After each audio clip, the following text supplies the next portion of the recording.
जग बहु नर सर सरि समभाई, जे निज बाड़ी बड़ई जल पाई। सज्जन सुकृत सिंधु सम कोई, देखी पूर विधु बाड़ी जोई। हे भाई, जगत में तालाबों और नदियों के समान मनुष्य की अधिक है, जो जल पाकर अपनी ही बाढ़ से बढ़ते हैं, अर्थात अपनी ही उन्नति से प्रसन्न होते हैं। समुद्र सा तो कोई एक विरला ही है। सज्जन होता है जो चंद्रमा को पूर्ण देकर, दूसरों को उत्कर्ष देकर उमड़ पड़ता है। भाग्य छोट अभिलाषु बड़े, करऊं एक विश्वास।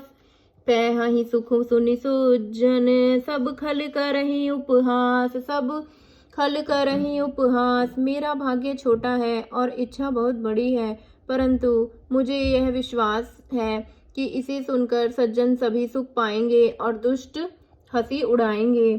खल परिहास होई हित मोरा, काक कहि कल कंठ कठोरा। हसहि बकदादुर चातकहि, हसहि मलिन खल बिमल बतकहि।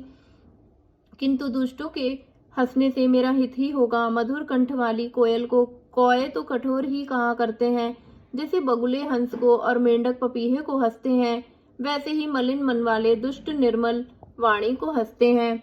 कबित रसिक ना राम पद नेहु, तिन कह सुखद हास रस रहु।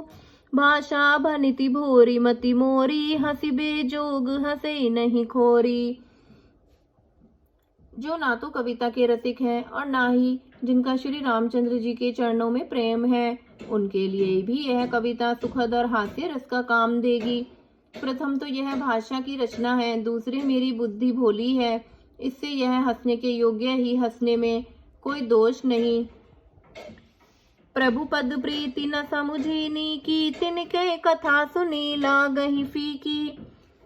हरिहर पद रति मति ना कुतर की, तिन्हें कहो मधुर कथा रघुवर की। जिन्हें ना तो प्रभु के चरणों में प्रेम है और ना अच्छी समझ ही है, उनको यह कथा सुनने में फीकी लगेगी। जिनकी श्री हरि भगवान विष्णु और श्री हरि भगवान शिव के चरणों में प्रीति है और जिनकी बुद्धि कुतर्क करने वाली नहीं है, जो श्री हरि हर में भेद की या ऊंच नीच की कल्पना नहीं करते, उन्हें श्री रघुनाथ जी की यह कथा मीठी लगेगी। राम भगति भूषित जिय, जानी सुनहि सुजन सराहि सुबानी। कभी ना हो नहीं बचन प्रबीनु, सकल कला सब विद्याहीनु। सज्जनगण इस कथा को अपने जीवन में श्री रामचंद्र जी की भक्ति से विभूषित जानकर सुंदर वाणी से सराहना करते हुए सुनेंगे। मैं ना तो कवि हूँ, ना वाक्य रचना में ही कुशल हूँ, मैं तो सब कलाओं तथा सब विद्याओं से रहित हूँ। आखर अर्थ अलंकृति नाना, छंद प्रबंध अनेक विधाना।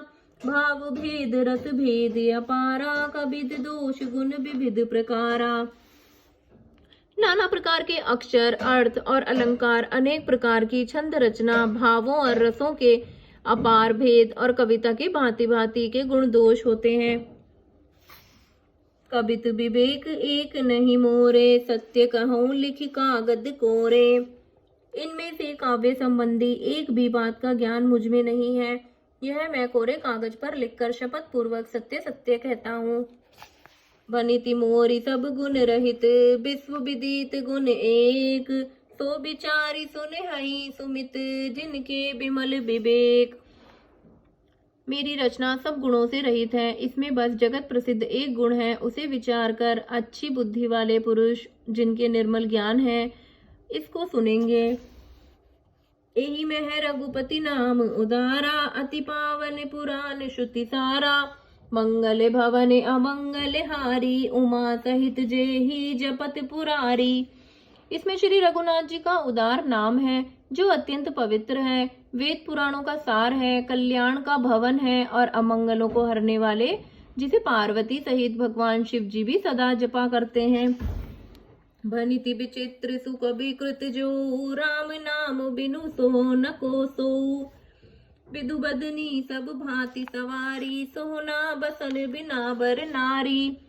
जो अच्छे कवि के द्वारा रची हुई बड़ी अनूठी कविता है, वह भी राम नाम के बिना शोभा नहीं पाती। जैसे चंद्रमा की समान मुख वाली सुंदर स्त्री सब प्रकार से सुसज्जित होने पर भी वस्त्र के बिना शोभा नहीं देती। सब गुण रहित कुकवि कृत बानी, राम नाम जसि अंकित जानी। सादर कहीं सुनहि बुद्ध ताही, मधुकर सरिस संत गुण गाही। इसके विपरीत कुकवि की रची हुई सब गुणों से रहित कविता को भी राम के नाम एवं यश के अंकित जानकर बुद्धिमान लोग आदर पूर्वक कहते हैं और सुनते हैं, क्योंकि संत जन भौरे की भांति गुण को ही ग्रहण करने वाले होते हैं। जय श्री राम।